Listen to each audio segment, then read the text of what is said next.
கேள்வி எண் 6. மரபணு மாற்றம் செய்யப்பட்ட தாவரங்களின் விரும்பத்தக்க குணங்கள் பின் வருபவை அனைத்தும்.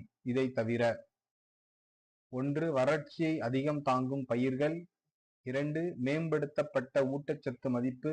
3. பூச்சி எதிர்ப்பு பயிர்கள். 4. மண்ணின் வளத்தை விரைவாக தீர்த்து விடுதல்.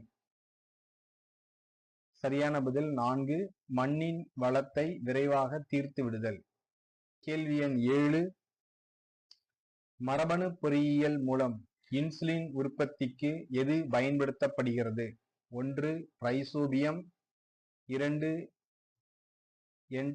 என்டமிபா கோலி. 3. சாக்கரோமைசிஸ். 4. எஸ்செரிச்சியா கோலை.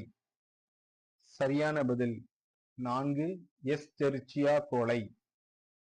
கேள்வி எண் 8. மனித லிம்போசைட்டுகளில் அடினோசின் டி